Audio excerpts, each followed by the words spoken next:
Я приветствую вас, дорогие друзья, уважаемые гости и подписчики моего канала. Всем большое спасибо за то, что следите за новыми выпусками и нашими прямыми эфирами. С Игорем Мосейчуком он на связи. Игорь Владимирович, приветствую вас. Приветствую, Александра. Приветствую всех наших дорогих и уважаемых зрителей. Очень рад, друзья, что вы помните про формат нашего общения, и это здорово и прекрасно. Игорь Мосейчук, YouTube-канал, телеграм-каналы. Пожалуйста, переходите, подписывайтесь. Также большое спасибо, что поддерживаете канал Александр Шелест. QR-код возле меня – это возможность ворваться на экран со своим эфиром, с мнением по эфиру, со своим предложением, мнением, вопросом. Так мы заблаговременно собираем вопросы в сообществе YouTube на канале моем, и Игорь Владимирович традиционно, если мы не успеваем, иногда так бывает, да очень часто так бывает, люди пишут много вопросов, он берет эти вопросы и делает отдельную рубрику, отвечает вам, уважаемые зрители. Поэтому пишите, все будут, почую кожного, да, все будут услышаны, и все, собственно, ничего не потеряется.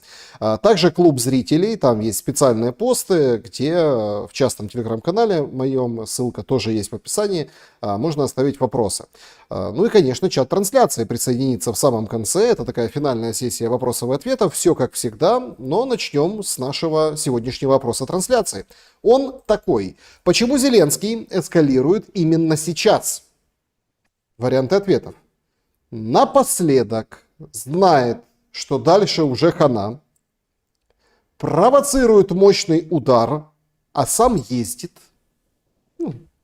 по делам в командировках. Это подстава для Трампа. Вся эта ситуация, это чтобы подставить Трампа глобально. Или лично верит, что может победить. Этот философский вопрос достаточно, смотрите, мы Зеленского достаточно долго знаем. Мы его помним в 2019 году, мы его видели в 2022, мы его видели в 2023, 2024, и сейчас тоже это такое ощущение, что это все равно какие-то разные Зеленские. И поэтому можем считать вот этот портрет, цели какие у него, судя по атакам, которые были на аэродромы, мосты с американской взрывчаткой. Сегодня вот эти два таких потужных, с точки от слова потуги, да, взорвать Крымский мост, которые не увенчались успехом, и мост ездит, то есть не получилось. Но Малюк уже пропиарился. В общем, зачем это все? Как бы вы проголосовали? Я бы проголосовал объединенный второй и третий вариант. Потому что они, Александр, взаимосвязаны. Провоцируют на серьезную ответку с целью сыграть в Трампа. Конечная цель от этих всех манипуляций, игр дипломатических, геополитических, и военных, да, с удавшимися и неудавшимися диверсиями, это все игра в Трампа. И мне лично сейчас абсолютно интересен вопрос. Андрей Борисович Ермак в Соединенные Штаты полетел на коврик по вызову после этих художеств? Или все же полетел добивать ситуацию с помощью лоббистов, демократов, и других этих всех, чтобы втянуть Трампа, оторвать его от игры в 4 руки с Путиным и втянуть его в войну? Вот это сейчас для меня лично ключевой вопрос, потому что от ответа на него будет зависеть серьезно дальнейшее развитие событий.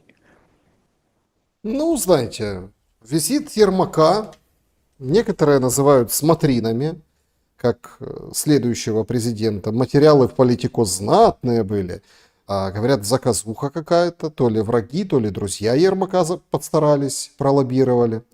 И вообще очень странный визит, если честно. Потому что, давайте так, Стамбул слили в унитаз. Об этом можно говорить прямо и открыто. Стамбул как идею не вот этих танцев ритуальных, да, с бубном, а как собственно, место, где прямые переговоры должны привести к каким-то договоренностям, прекращению огня, миру.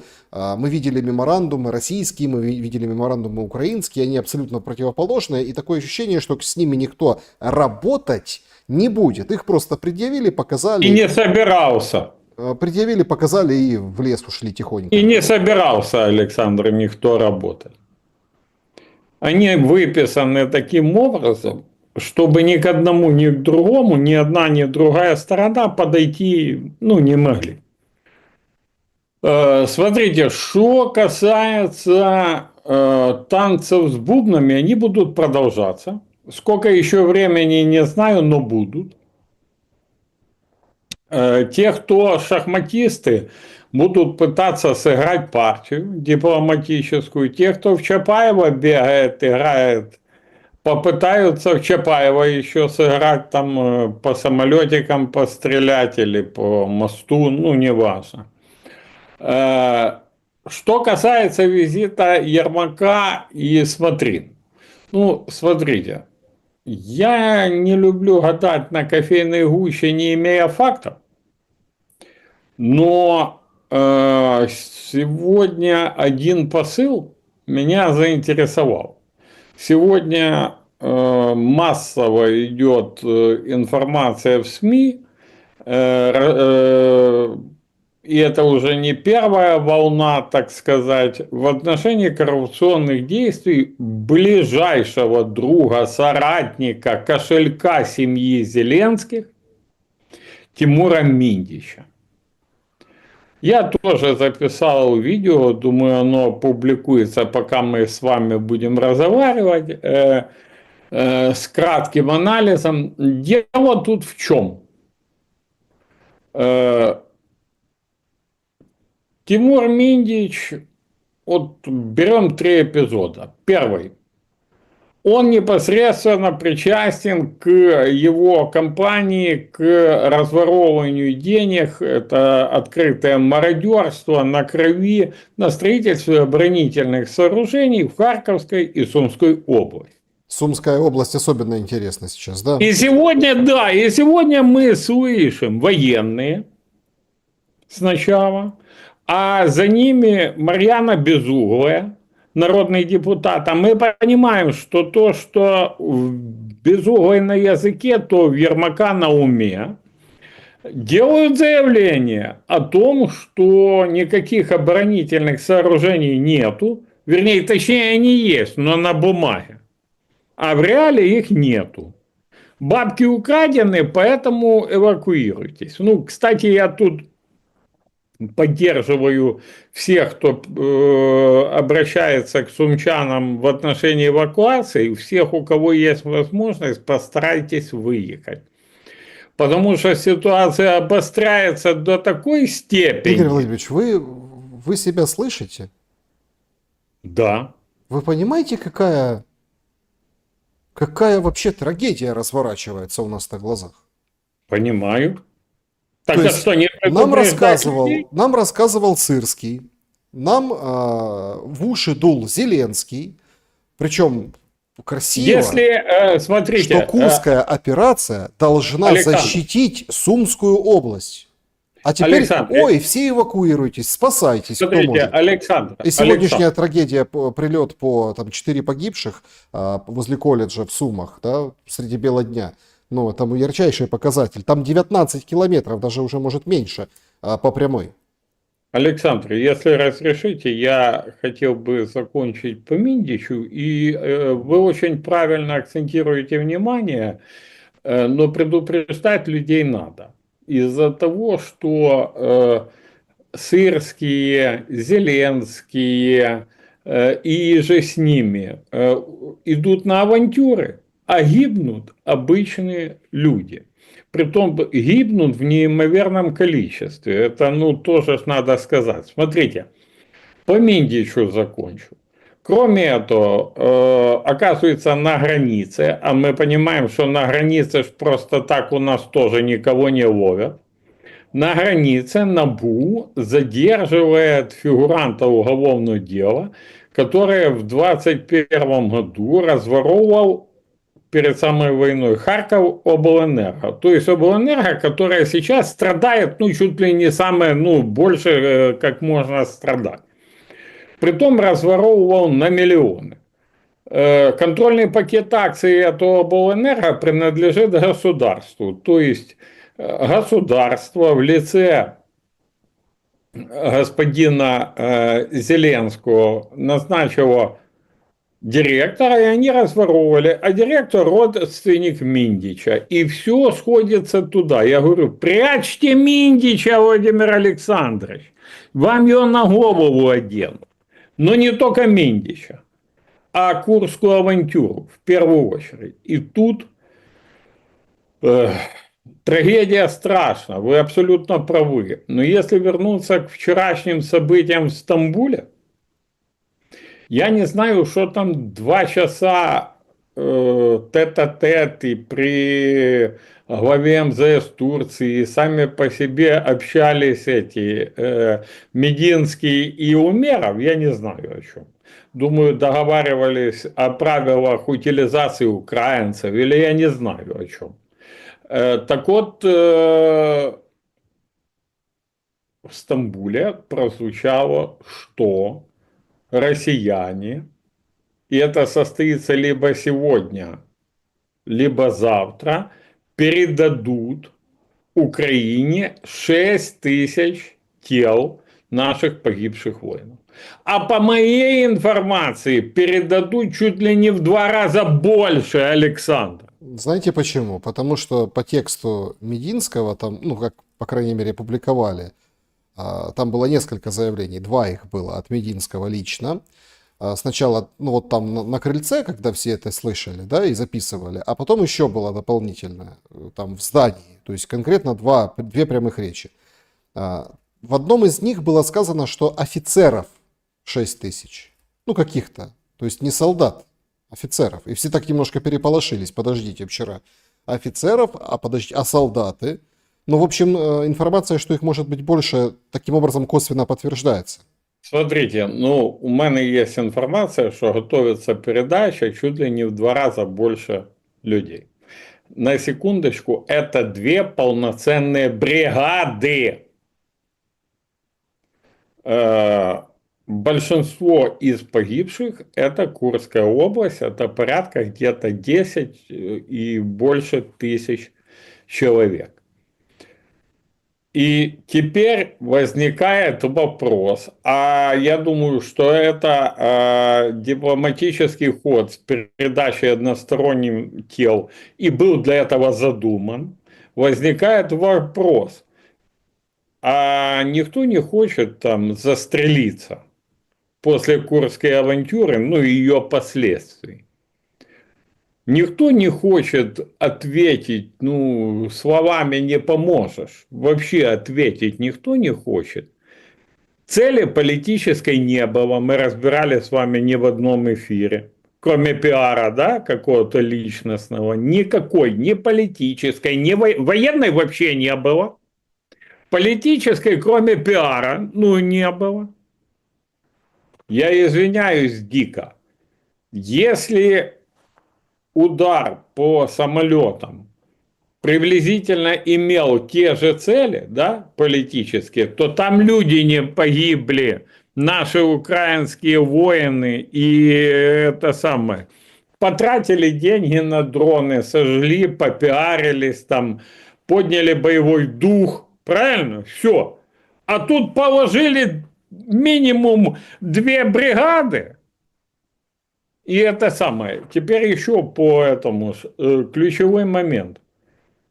Я вчера внимательно слушал и Мединского, и Умерова, и слышал то, что вы говорите. Так Умеров уже застрелиться должен. Потому что этот ПОЦ рассказывал, что обмен будет 6/6. Вы же видели, да? 6/6.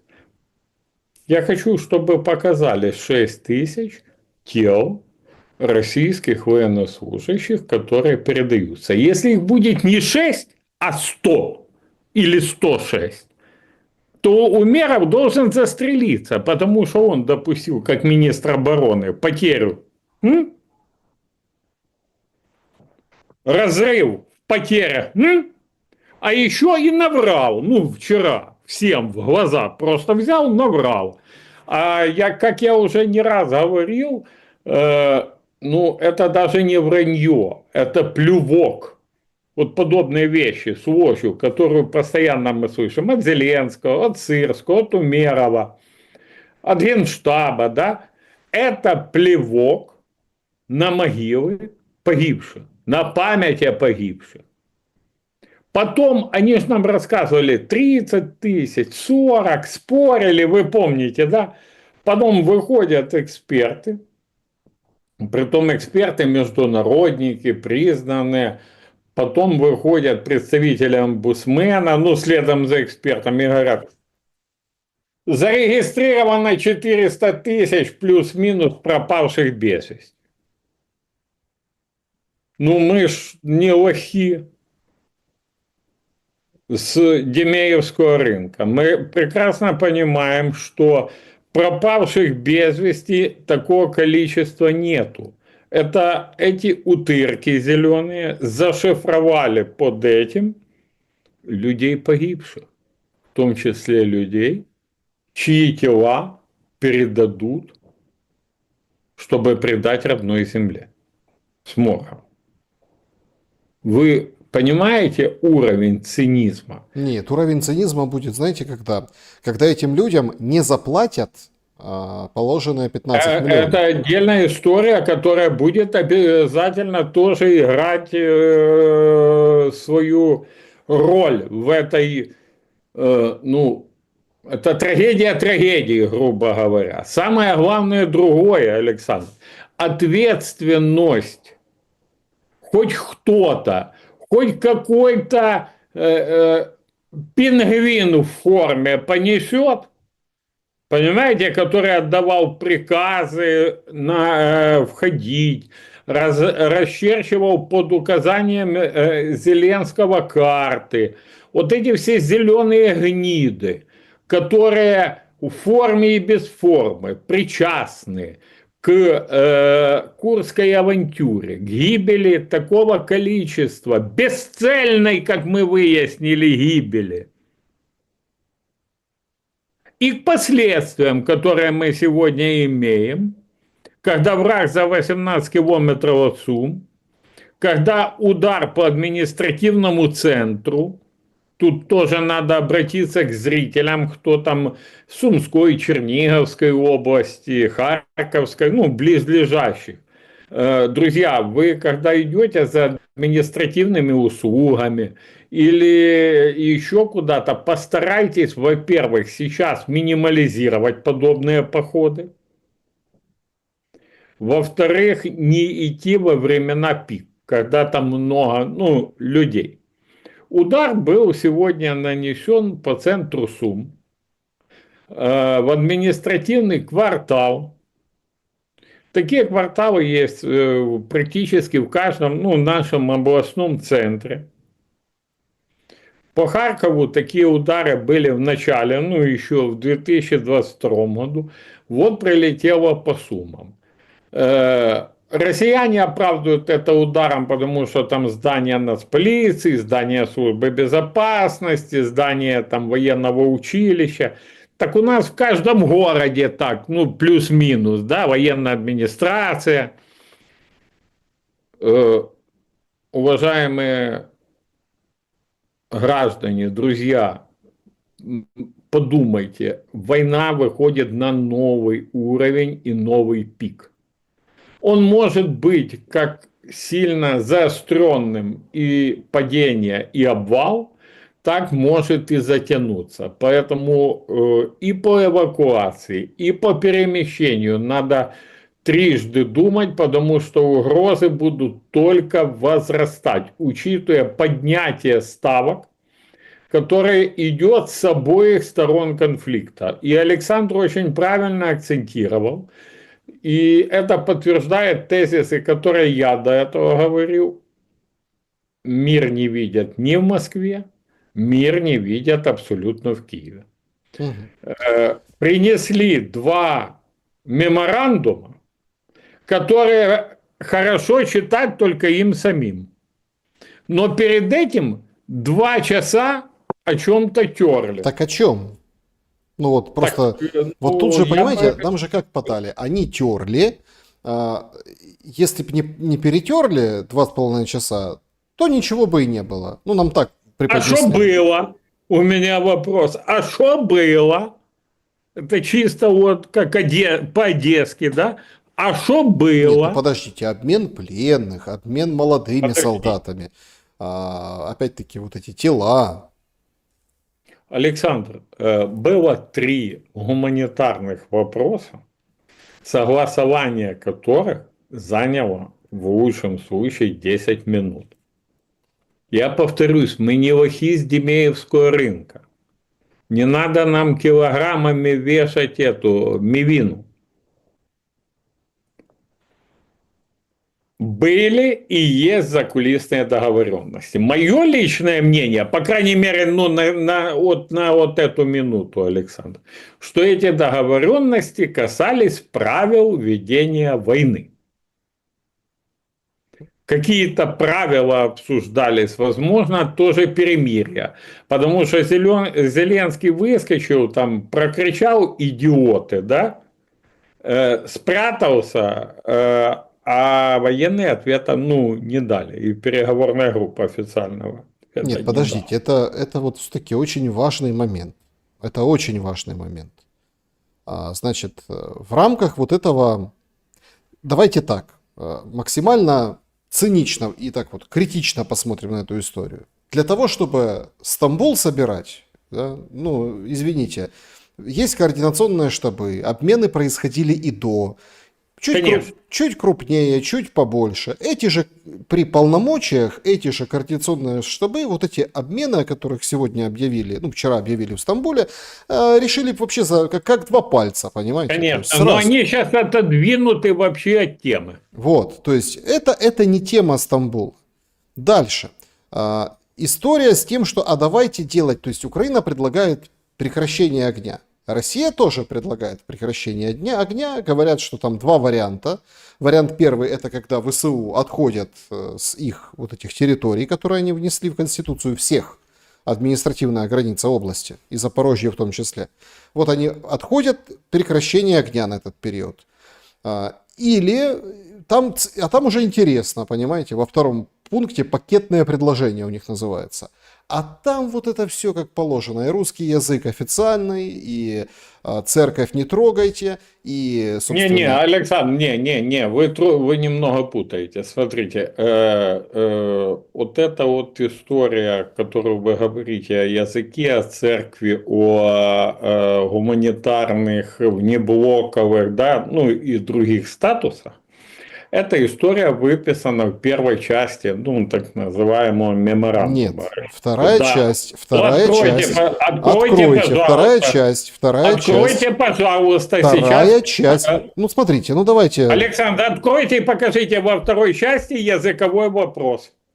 Давайте так. Давайте, раз так, раз вы не Нет, доверяете, я настаиваю, Александр. раз вы не доверяете, то пожалуйста, конечно. Вы понимаете, в чем дело? Тут же есть 2 пункта. Да? Как их читать? Их читать как Минские соглашения. Сначала одно, потом второе. Ну вот, пожалуйста, раздел 1, раздел 2.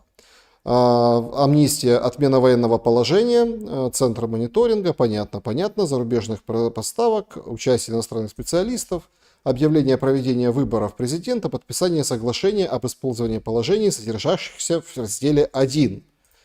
Да. Вот. Ну, то есть это в том числе... Во второй части по прекращению огня нету сейчас там этих вопросов. Нету, Александр, нету. Подождите, Я изучал взаимная амнистия политзаключенных, освобождение это удерживаемых в первом гражданских... все идет, это все идет в пакете, в первом разделе. Второй раздел. Пакетное предложение. Да. Да. И что там? Ну вот, создание двустороннего центра мониторинга, контроля режима прекращения огня, взаимная амнистия политзаключенных, Да, освобождение лиц, отмена военного положения, выборы да. Рады и президента и подписание исполнения положений пункта первого. Языка там нету и этого. Смотрите, Александр, не важно. Так а что, подождите, а что вам этот язык сдался? Не, ну вы Чего вы так мне сказали, зацепились? что там есть Так а вопрос. почему вы Где зацепились? язык, ничего. Вот подождите, дайте, если можно, я это сам. Смотрите, абсолютно нет никакой разницы, какой пункт в каком разделе находится. Так а чего вы тогда прицепились? Подождите, здесь Я не это прицепил, очень важно потому что сейчас. надо быть точным. Так, Александр, подождите, смотрите, точность, вежливость королей. Смотрите, тут очень важный момент. То есть, если мы исполняем, то есть можно же дробить по частям. Для этого нужны переговоры. У нас есть выбор: прекращение огня или, ну, отход, полное принятие, и тогда, конечно, огонь прекращается. Или вот это пакетное соглашение с вот этими нормами, и тогда Россия прекращает огонь. Договариваемся по пункту, по первому разделу, ну, выполняем вот этих всех, освобождаем, ну и все. Ну, то есть, как бы, на это не идут, об этом не говорят. Почему? смотрите, Александр, потому что никто не собирается выполнять меморандум России, никто не собирается выполнять меморандум Украины. Более того, договорились договариваться. Договорились договариваться, то есть продолжать, как вы говорили, пляски с бубном. Я почему зацепился там, шел в каком пункте, я вам скажу очень просто. Зеленский вчера, единственный пункт, который выпадает с этой общей канвы меморандума, и который проговаривался, и на который срефлексировал Зеленский криком «идиоты», то ли книгу перечитал Достоевского, то ли еще что-то, не знаю. Это пункт, который касается перемирия на 3-4, там 5-6 дней, для того, чтобы с поля боя можно было забрать тела погибших, как Мединский говорит, мы православные, лето, ну и так далее, и так далее. Я думаю, что Зеленский поспешил. И то, что он поспешил, нету отказа официально. Ну, так, прокричал на публику, да, идиоты, и все. Почему? Потому что это единственный приемлемый по тому, что я видел в этом документе, путь к полноценному прекращению огня. И сегодня Россия растолковала, ну, ее представители, что если этот пункт будет принят, то дальше уже можно, ну, разговаривать. Вообще, смотрите, оба меморандумы – это пожелания сторон. Когда мы идем торговаться, все завышают вот так вот цены, а потом начинается какой-то переговорный процесс, утруска, договоренность и тому подобное. Но для этого надо желание договариваться, Александр. Его на сегодняшний момент я не увидел ни в Киеве, ни у Москвы. Поэтому танцы с бубном, как вы их назвали, будут продолжаться. Будут продолжаться. Крымский мост. Что это было? Ну вот, идет атака. Это была Выходит попытка... Малюк лично, его цитируют, говорит, вот там 1000 килограмм тротила, как жахнули. Картинку показали нам, видео. Все. Потом сказали, нет, вторая атака идет.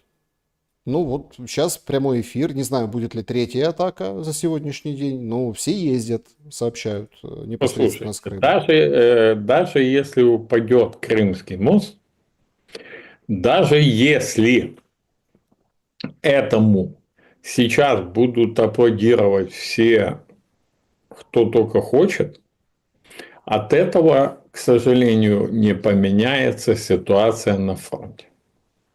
Да, утруднится логистика по одному из направлений, и то не на большой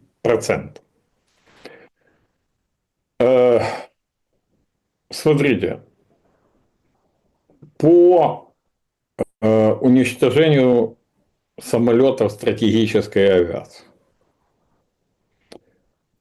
Диверсия отменная.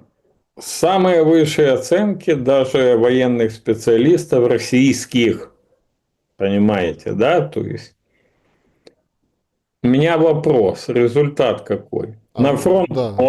на фронт 0 влияния. У меня даже вопрос, а результат какой по самой операции? КПД какое? Красиво все, конечно, было показано великолепно. А КПД какой? Смотрите. Вне зависимости от количества мы не можем посчитать. Одни говорят одно, вторые второе. Вне зависимости от количества. На фронт влияние 0. Потому что стратегическая авиация не была задействована по фронту от слова вообще. Ни разу. По обстрелам территорий не задействовалось такое количество самолетов в обстрелах наших городов, как оно там даже, ну, было, понимаете, даже по версии Малюка, я не говорю там, ну, о реальностях, да, даже если версия Малюка правдива, это не уменьшает количество, потому что на вылет боевой не шло в таком, понимаем, да, количестве, как они указывают, это не повлияло. Мы имеем что? Мы имеем пиар, мы имеем поднятие боевого духа и все. А мир это приближает? Нет. А на фронт это влияет? Нет. То есть, ну, да, со времен Второй мировой войны, наверное, это самая высококлассная операция, которая была проведена. Дальше что? Это, Понимаете? смотрите, тут очень Вот смотрите. важный момент. Смотрите, тут очень Да. важный момент. То, что вы называете высококлассной операцией, это, понятно, диверсия, но это не демонстрация военной мощи. Это демонстрация силы спецслужб, причем не факт, что украинских. 100% не... Смотрите, то, что это была спецоперация гибридная, это 100%. Почему я даю очень простой ответ? Тут не надо быть там в каких-то инсайдах, ну или еще в чем-то. В Украине есть хоть один космический спутник? Нету. Запуск дронов производился через спутник. Все, вот ответ на вопрос. То есть дальше можно, ну, не копать, не надо там инсайды искать, ну, понимаем, все, вот. Теперь по операции, смотрите, одной из самых крутых операций Второй мировой войны, диверсионных, считается рейд Отто Скорцени по освобождению Бенито Муссолини, который находился в плену у итальянских партизан. Беспрецедентная операция с использованием дельтапланов, десанта, достигнута цель. Все. Это повлияло как-то на исход Второй мировой войны? 0. Да, она вошла в аналоги истории. Это факт. Ее изучали там, ну, понимаем, но она не повлияла. Второй вам прецедент приведу, уже поствоенный, времен Холодной войны. На рейде в Севастополе итальянские котики, эти диверсанты плавучие, во главе с князем Боргезе взрывают эсминец, который принадлежал Италии, потом перешел после победы во Второй мировой войне Советскому Союзу. Это повлияло как-то на Севастополь, на противостояние в холодной войне? Нет, это просто диверсионная операция. Да, крутая, да, это самое, ну и что? Значит, Я смотрите, скажу, тут простой да, момент. Это прям очень важно сейчас. Сегодня днем украинские мониторинговые паблики кошмарили людей. Причем я заметил такую историю. В этот раз не так было чуть-чуть, но принцип понятен. Они публикуют данные, что так, ребята, сейчас будет тревога, все прячьтесь, орешник. Высокая вероятность, сейчас полетит орешник. Ну, а потом, конечно, запиливают какие-то сборы для военных, да, потому что все же следят, орешник летит или нет, да, всем же интересно, то есть тревога необычная. Сегодня, кстати, кинжалы летели по Украине, так впервые, да, Николаевская область, за много времени, причем да. попадания были, куда, правда, не говорят. Ну, то есть мы понимаем, задача вот этих операций и вообще поведения перед переговорами было в том, чтобы спровоцировать на какой-то ответ. То чуть ли не на ядерный ответ, потому что нарушается ядерная доктрина. Крымский мост, мы помним, что было за обрушение Крымского моста в прошлый раз. Блэкауты. Блэкауты.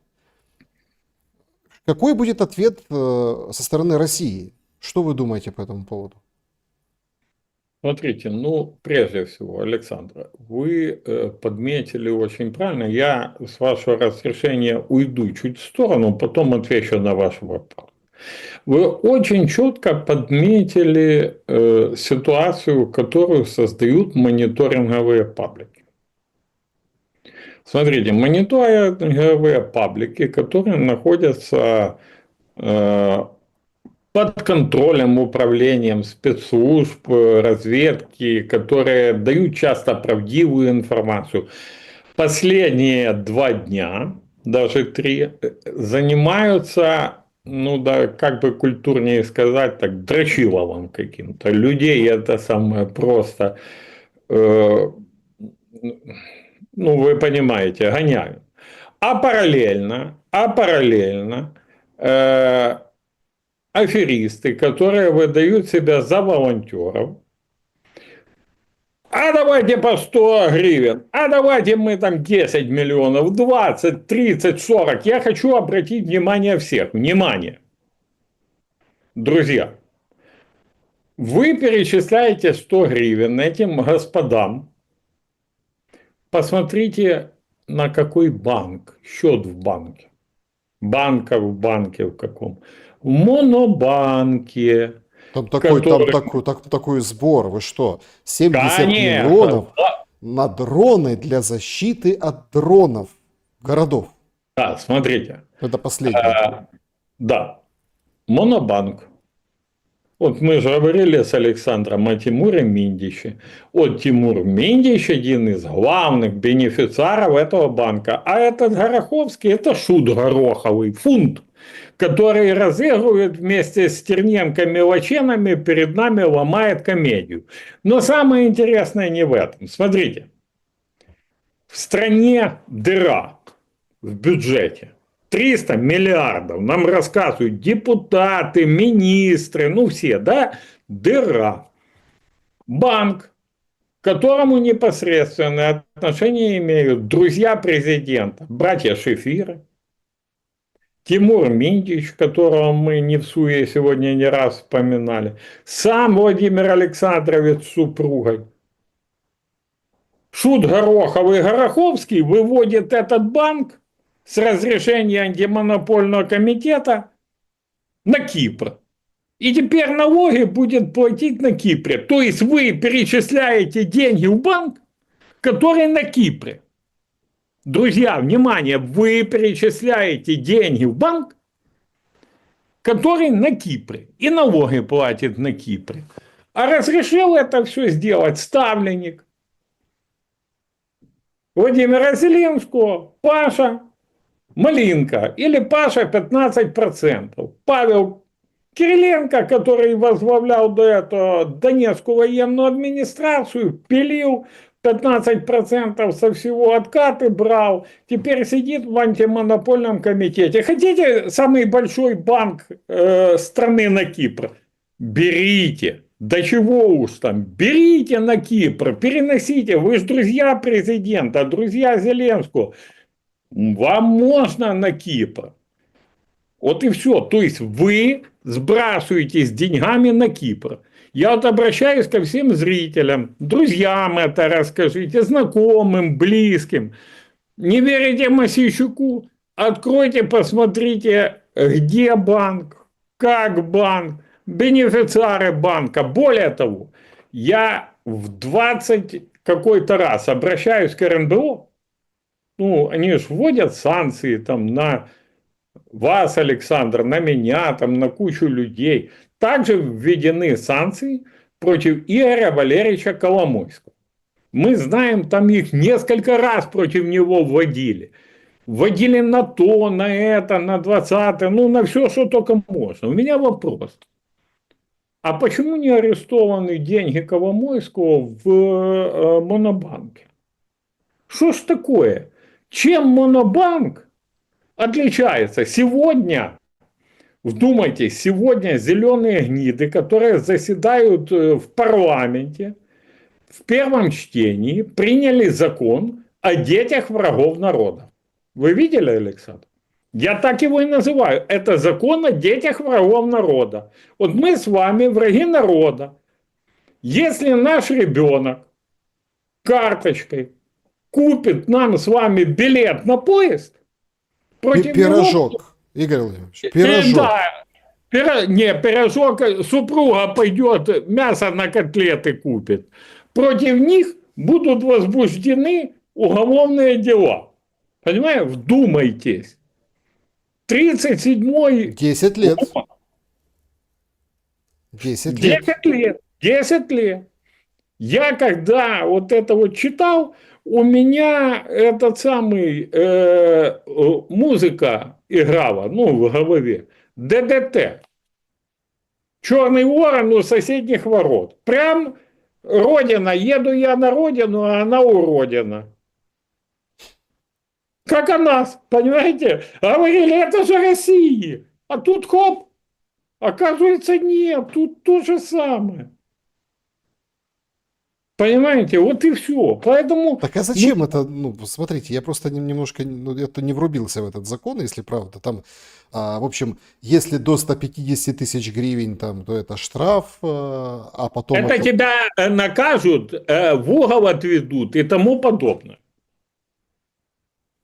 А если там что-то где-то как-то, то это прям 10 лет тюрьмы. То есть я не понимаю просто смысла, зачем? А я объясню, зачем.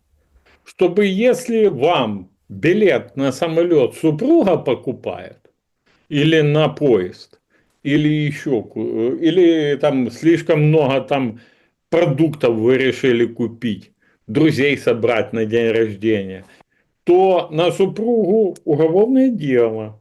А вы уже будете потом задумываться. Это же не только за себя ответственность, еще за нее, за детей, ну и так далее, и так далее.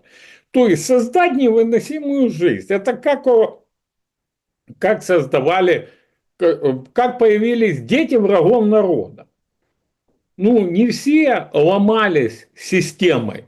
Кто-то все-таки выстаивал. Но когда твоих детей подводят, тогда ломается. То есть ничему абсолютно, вот нам рассказывали, что Путин сталинский режим строит. Я извиняюсь дико. А это что за закон? Угу. Притом в этом законе не прописано. Я понимаю, там же не пишут если миллионы вывели. Не, миллионы нет. 150 тысяч карточкой дал попользоваться. Дал врагу народа, Шелесту или Мосейчуку карточку. Получил уголовное дело, понимаете? Игорь Владимирович, мы в прямом эфире. Друзья, пожалуйста, поставьте лайк врагам народа. Сделайте это. Как бы, ну, можете поддержать, можете не поддерживать. Сейчас это уголовная статья, да, всех приглашаем. Пока нету, пока в первом чтении, Александр. В общем, спасибо всем за супер спасибо и за чат, ну вот чат со супер стикерами. Спасибо за поддержку. Значит, мы в прямом эфире. Вот все-таки мы не... То есть два момента все-таки я хотел бы с вами обсудить. Давайте. И перейти к зрителям. Значит, момент первый. Прямой эфир, и вот сейчас сообщает Ермак, что он встретился с Китом Келлогом. Фотографии какие-то странные, как на бойцовском ринге. То есть уже не обнимает его Кит Келлог. Стоят, как два истукана друг на друга смотрят. Ну ладно. Значит, встретился. Обсудили ситуацию на фронте, результаты встречи в Стамбуле, важность усиления санкций против России и оборонную помощь Украине. Сказал, что Россия делает все, чтобы не прекращать огонь. И этому следует положить конец через силу, потому что Украина сделала все, чтобы война прекратилась. Но если Россия не прекращает добровольно огонь, мы вынуждены проводить операции, уничтожать их военный потенциал. Это прямая речь Ермака, который вот из Америки вот это вот, собственно, нам сейчас да, транслирует. Александр, хочу обратить внимание ваших зрителей. Это прямая речь Ермака для меня, Александра и всех вас. Что он говорил Киту Келлогу и что Кит Келлог передал ему, мы пока не знаем Не-не, и не у понимаем. меня очень важный вопрос. Так, а зачем он, ну вот, смотрите, это сейчас вот нам рисуют пиарщики Ермака, там, Заривная, офис, вот этот вот, все вот эти люди, которые там на обслуге, они нам рисуют, что он едет санкции выбивать. Санкции. Или поменять американскую политику, ну вот, чтобы Украине помочь и, в общем, наказать Россию и стать на сторону Украины. Но по сути, сам Ермак утром пишет с упоминанием УПЦ,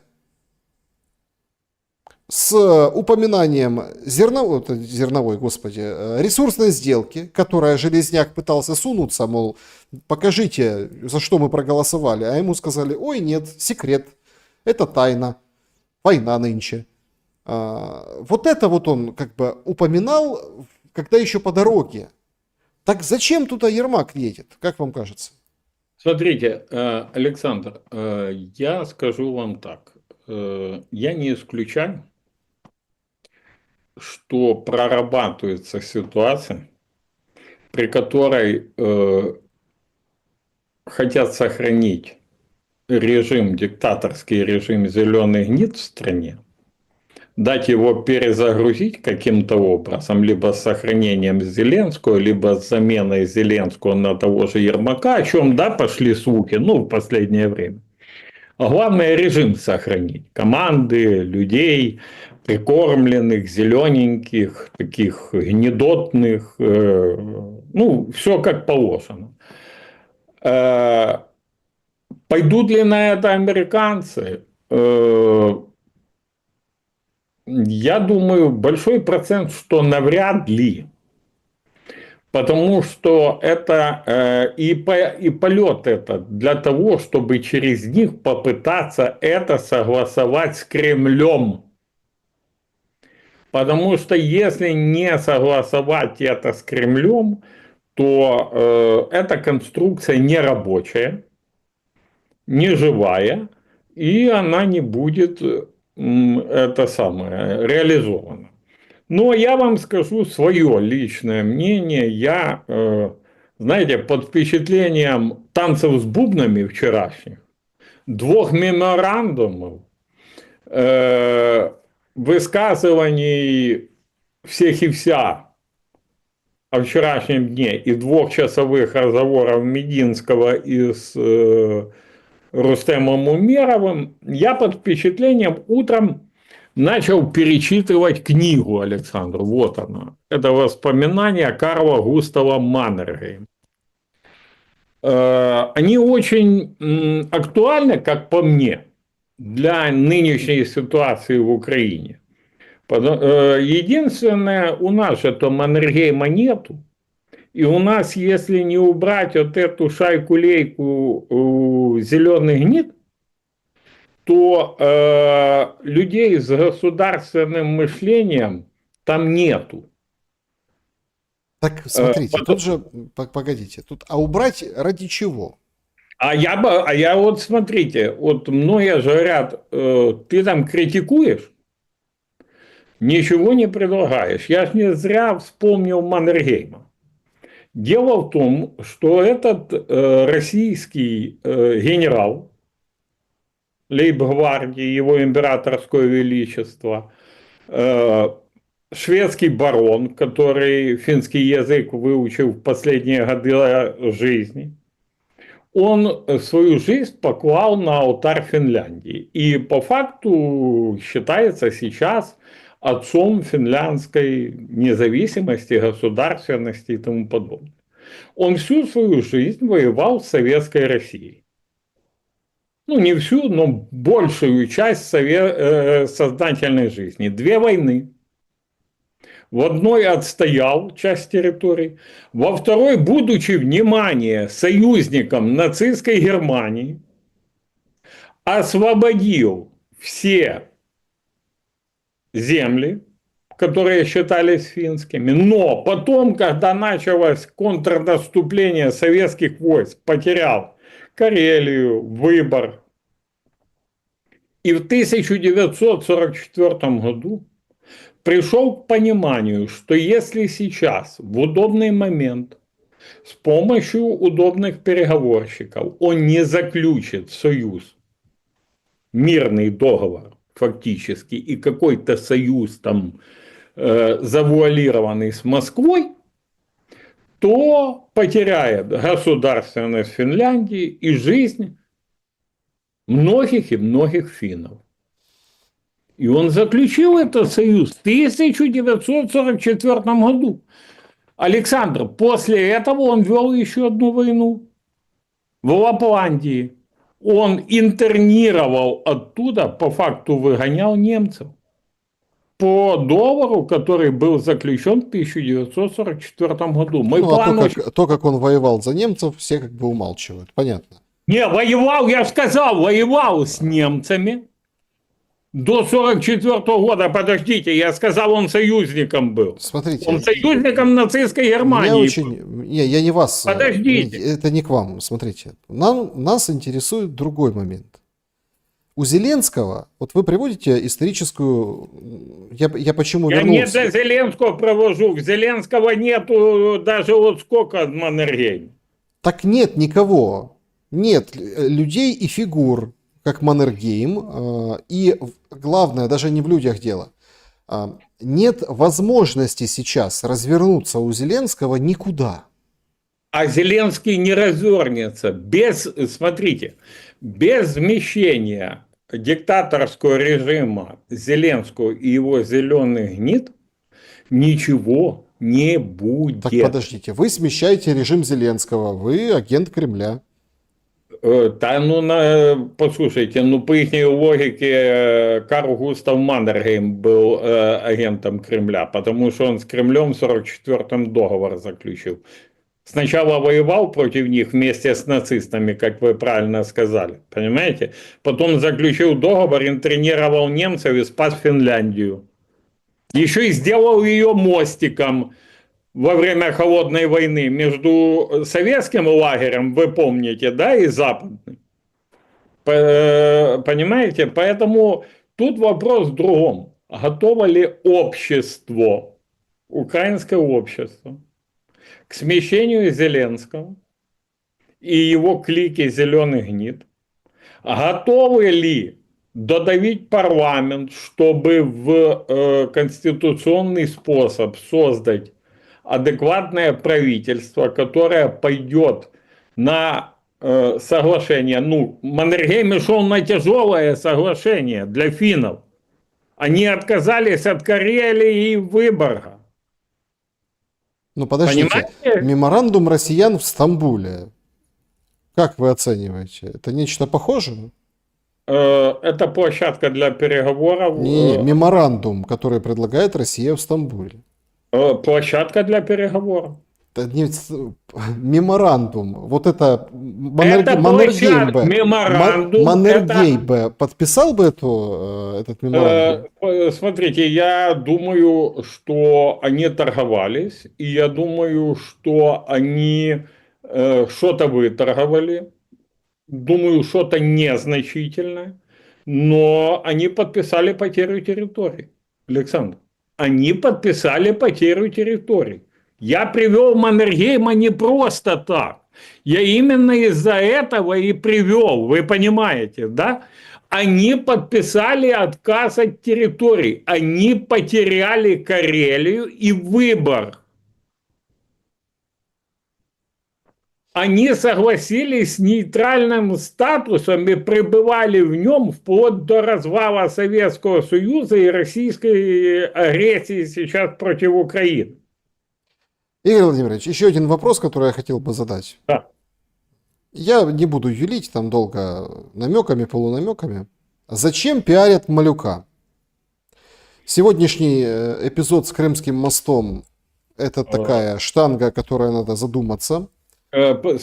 Но есть версии, что над Малюком ходили очень серьезные тучи. Связано это было с небезызвестным вам Химпромом. Вы делали материалы по этому поводу тоже. И не только с ним. Да? То есть есть конкретные претензии к самому Малюку. Он сначала зачистил свое там ближайшее руководство, ну то есть аппаратно победил всех, но все равно претензии оставались, потому что повсплывали определенные факты, да, сотрудничество, крышевания и, ну и так далее, его структуры, то есть СБУ. А тут мы видим, героя Украины Зеленский дает. Эти вот красивые картинки над истребителями, вот этими дальними, ну, на дальняк, которые там тушками. А сегодня вот смотрите, Малюк лично, там показывают мемчики, что он стоит, смотрит на фотографию, а там Крымский мост. Ну, слушайте, это, конечно, не выгорело, но за этим явно стоит какая-то режиссура. В чем она заключается? Смотрите, Александр, я бы рассматривал две версии этих событий, ну, подачи, да, этих событий.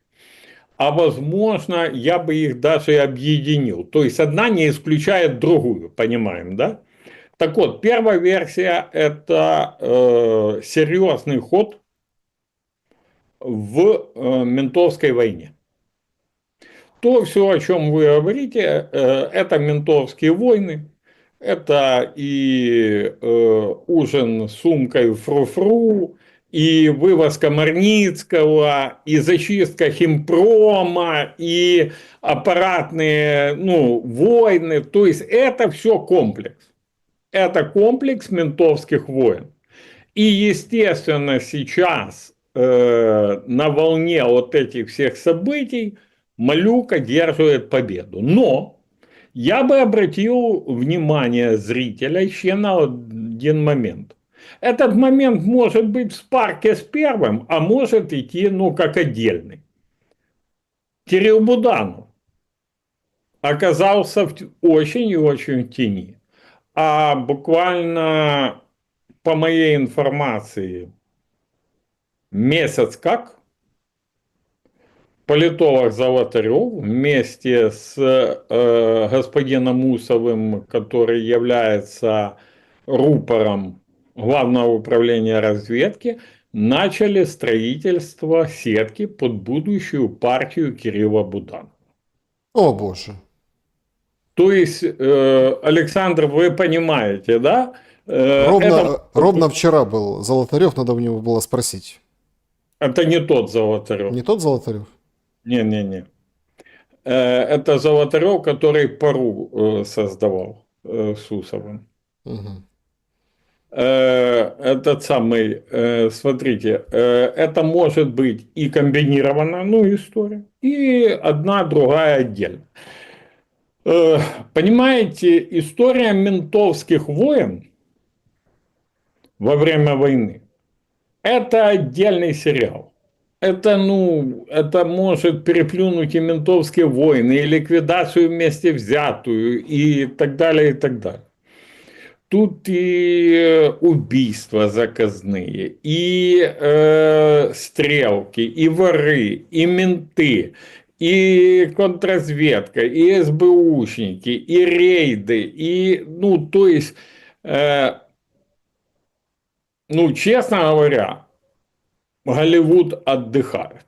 Вот можно снять сериал, который купит не то, что Netflix, а на базе сериала новый Netflix создать, грубо говоря.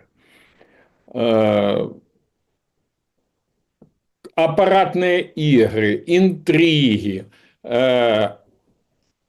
ну, крышевание трех самых серьезнейших грязных бизнесов этой войны. Это торговля наркотиками, это азартные игры, это черная трансплантология. Я не говорю там о проституции и более мелких вещах.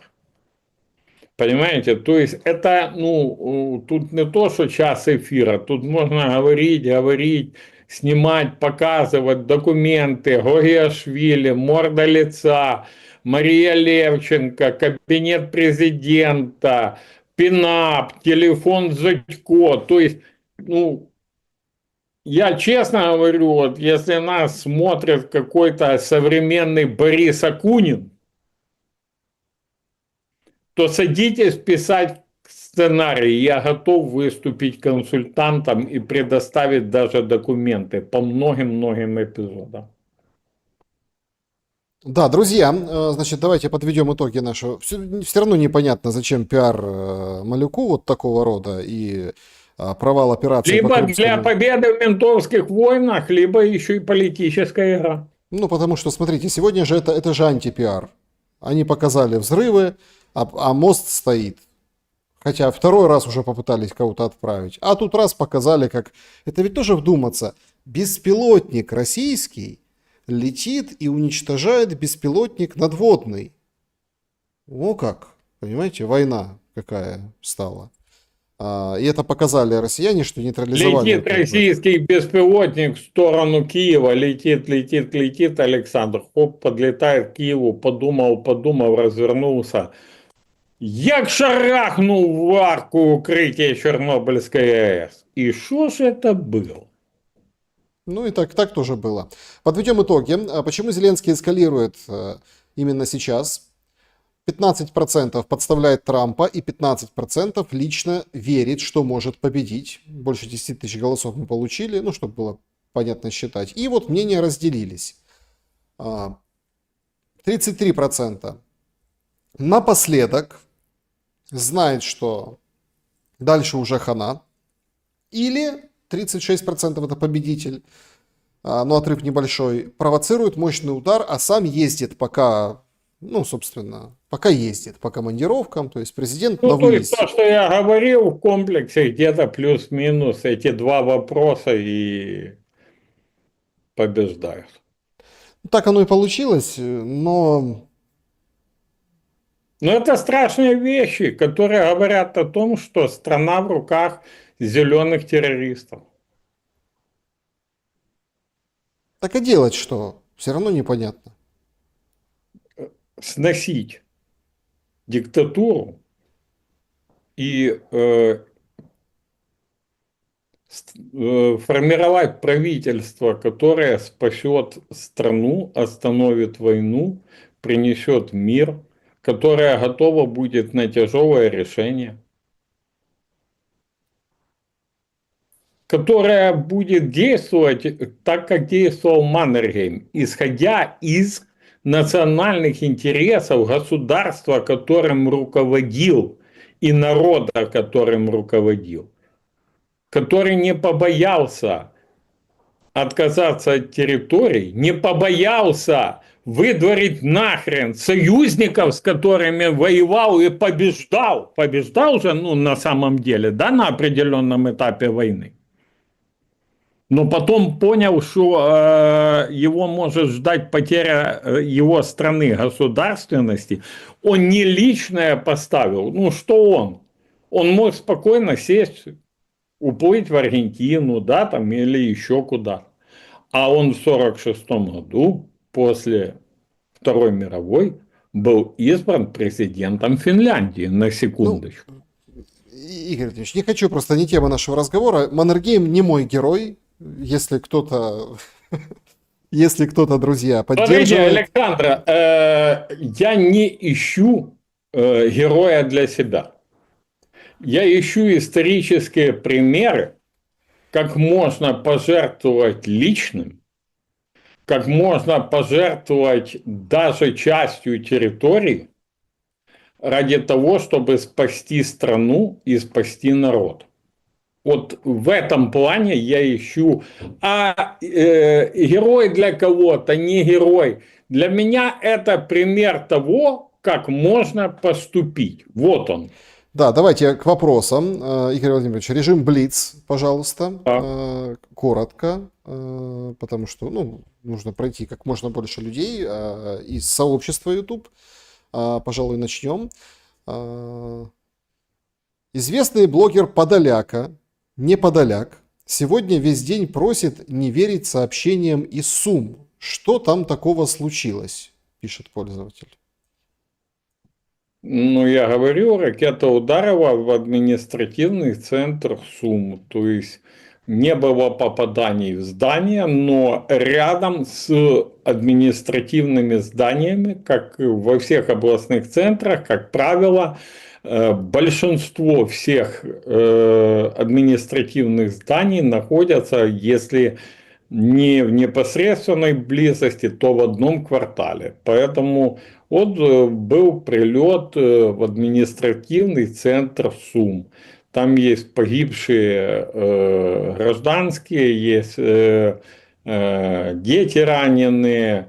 Дело в том, что мы не знаем, были ли погибшие военные, Угу. Но их не говорят, потому что нам же не это сообщают, же тайна, да, да. о погибших военных. Но такой удар был, и поэтому я и просил наших зрителей не максимально сократить походы в такие места. Здравствуйте, Мирослав пишет. Некоторые эксперты говорят, что УПЦ в Украине беззубая, и это главная проблема православия в Украине на сегодня. Вопрос. Так а если бы УПЦ и ее прихожане вдруг силой начали отбирать храмы, которых уже захватили немало, это привело бы к гражданской войне? Смотрите, люди, которые так говорят, они чуть-чуть несведомы ни в христианстве, ни в православии, ну, отдельно взято. Церковь, когда подвергается гонениям и ведет себя как катакомбная церковь это церковь Христа, которая была преследована, ну, самое более в Древнем Риме и жила в катакомбах. Так вот, когда церковь преследуемая и становится катакомбой, это высшая степень для церкви силы духа и силы веры. Поэтому, насколько я понимаю, я не являюсь прихожанином УПЦ, но насколько я понимаю, они идут именно этим путем. С точки зрения как раз православия, это самый верный путь, который рано или поздно приводит к торжеству определенному. Скажу сейчас чуть такую, возможно, ну, пространную вещь. Вы знаете, как выглядели первые христиане? Нет? Ну, я вам скажу, это была секта на то время, ее так называли, которая нарушала все правила. Если вы хотите представить, то даже на красный свет светофора ходила. Понимаете? И все равно победила в конце концов. В данном случае мы имеем дело, я приводил когда-то, не знаю, у Александра, нет, советская власть преследовала когда-то греко-католическую церковь. Загнали, сказали, мы их, все, разорвали все. Тут бах, проходит 30 лет, оказывается, никто никого не разорвал. Преследование любую церковь делают сильно. Я это говорю и повторять буду. Константин, приветствую Игоря Владимировича. Александра, скажите, пожалуйста, вы, как прожженный политик, наверняка будете знать, почему в связи с последними событиями молчат Кремль и Белый дом. Накануне провели телефонный разговор Рубио Лавров. Наверняка американцев предупредили о жестком ответе. Спасибо, с уважением. И много вопросов, кстати, про ответ России. Про ответ, какой он может быть. Смотрите, молчание – это как раз тактика, которая показывает подготовку к ответу. Какой будет ответ, я не могу сказать. Я же не работаю в Генштабе российской Минобороны. И я не являюсь советником Путина. Но то, что молчание демонстрирует подготовку ответа, это факт. Молчание американцев чуть другого рода. И оно не полное молчание. Во-первых, прозвучала реакция, которая была направлена на то, что это не дает ходу миру, это не способствует миру. Во-вторых, я думаю, что Америка замерла в ожидании ответки от россиян, и полная реакция будет после этого. Я не исключаю, что после этого как раз Трамп, на это опять был намек серьезный, умоет руки и выйдет вообще с переговорного процесса, после чего начнутся абсолютно другие игры, и мы потеряем, для нас закроется окно возможностей пойти путем Маннергейма, о котором мы, собственно, говорили с Александром. Вопрос. У меня к вам непростой морально-этический вопрос. Должен ли в наше время каждый гражданин быть готовым к тому, что при необходимости умереть за свою страну? Постскриптум. Может быть, научить граждан жить за свою родину – это гораздо важнее, чем научить умирать за нее. Константин М.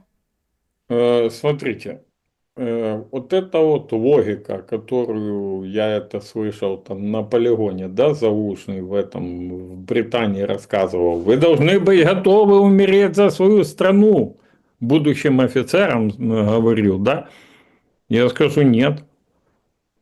Они должны быть готовыми жить, защитить, выжить свою страну. Все, кто готовят к смерти и говорят о смерти, что надо быть готовым, у меня к ним вопрос. Вы готовы? Вы готовы умереть сами, и чтобы умерли ваши дети? Это первое. И второй немаловажный вопрос. Никого нельзя заставлять умереть ни за что.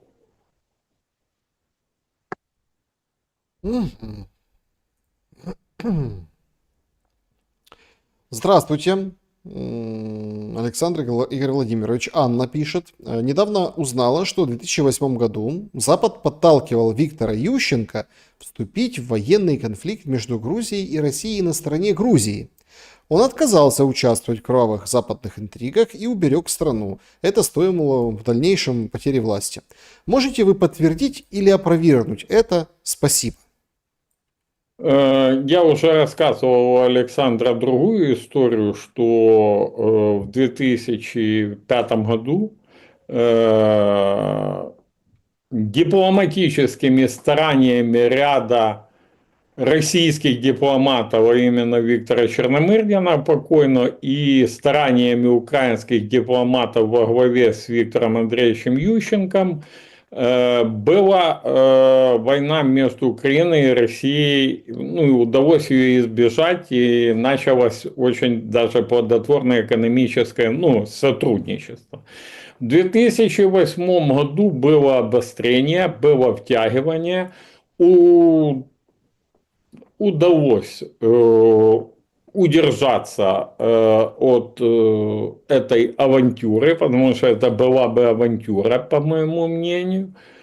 Стоило ли это президентство? Думаю, это другой вопрос. Его надо рассматривать, не отталкиваясь от 2008 года. Там причин было очень и очень много и без 2008 года. Угу. Грек Василий Одесса, пользователь Грек Василий из Одессы. Здравствуйте. Вопрос гостю. Вам не кажется странным наличие автомобильных шин на крыльях стратегических бомбардировщиков? Вот зачем, скажите ради бога, они туда их положили? Не картонные ли это самолеты? Не для того, что ли положили, чтобы легкие картонные самолетики не сдуло ветром, и чтобы после атаки хорошо дымно горели? Не договорнячок ли все это, то, что мы увидели? Нет, не договорнячок. Пилоты выкладывают резину на крылья самолетов для сохранения баланса во время и порыва ветра, и других вещей. Я это видел на Васильковском аэродроме под Киевом, явно не на фанерных самолетах. Вопрос. Представим, что завтра на новых территориях России будет проходить референдум. Какие бы слова сказал Мосейчук этим людям? На новых имеется в виду каких-то других территориях, где не было референдума. Смотрите, я хочу вам ответить так.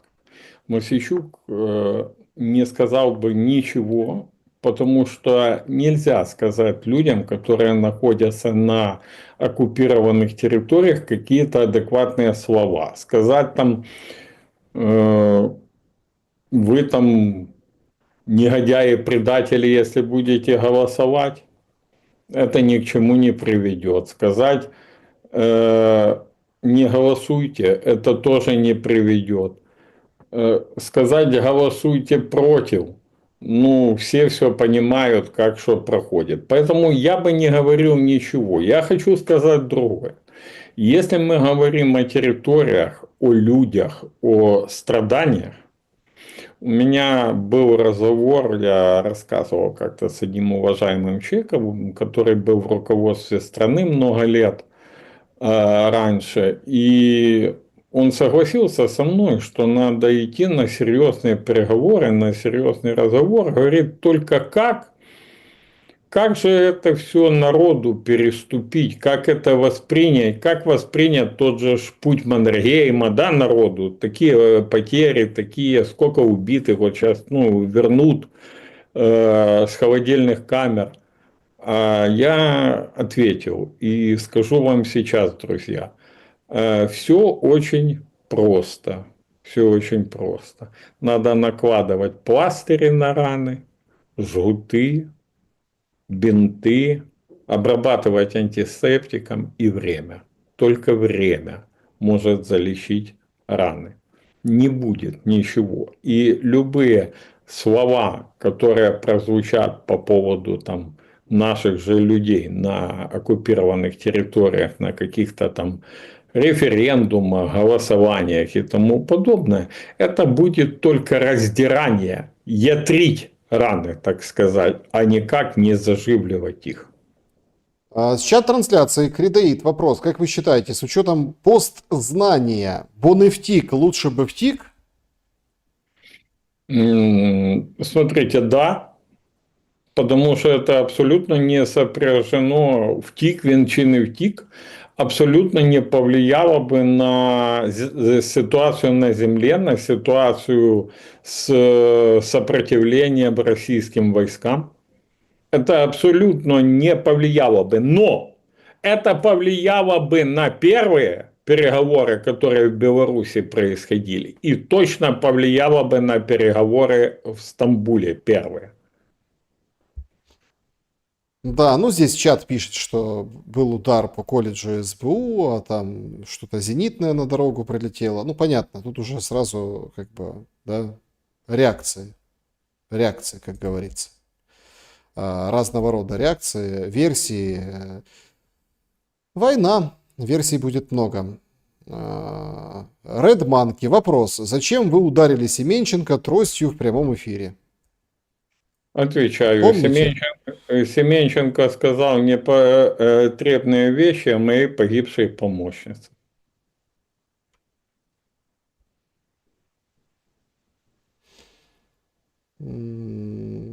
Что будут делать Мосейчук и Иже с ними, когда наступит мир, спрашивает пользователь из чата.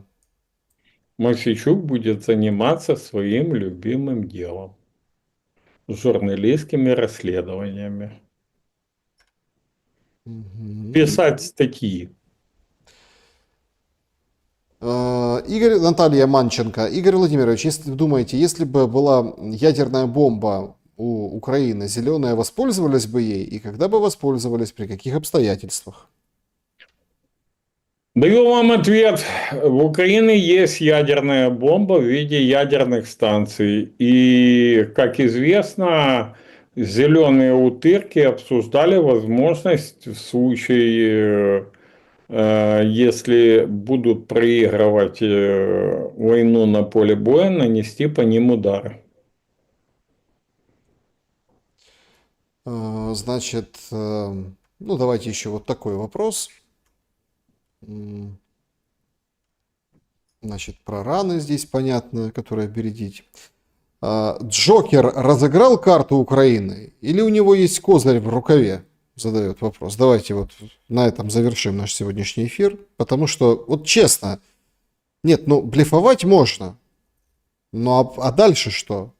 Партия не окончена. Друзья, к сожалению, как бы кому не хотелось,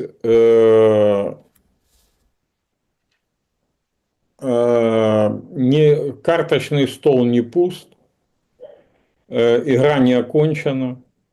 Разыграют ли до конца Украину, я бы не хотел, чтобы это произошло. Но Джокер пытается разыграть все карты и до последнего играть жизнями украинцев и территориями Украины. Кличко завоняло авторитаризмом. А Ну, вам? смотрите, Кличко сказал очевидные вещи, но сказал это под давлением расследований и под давлением желаний подчинить киевскую власть себе. Я не являюсь фанатом Виталия Владимировича Кличка, но я четко понимаю, что самоуправление – это основа демократии в любой стране, в том числе в нашей. Кличка не хотят сажать, потому что боятся реакции немцев. У Кличка в Германии большой авторитет. А поэтому мы введем санкции, мы закроем какого-то Васю, который работает в администрации. Мы напустим дерьма с источников Петрова, Иванова, Исландии и же с ними. Ну, где-то так. Да, друзья, всем большое спасибо. Видите, что, как это, почернел, чернее тучи Игорь Мосейчук в конце эфира. Так бывает. Но я думаю, что... Когда вовремя свет не включил. Думаю, что это не намек на блэкауты, которые всех ждут. Не, это не намек на блэкаут. У меня вопрос. Можно к вам, Александр? Одно событие такое, грантоеды тут начали разгонять семейные истории Рената Ахметова. Как вы думаете, кому понадобилось включать свет в его спальне?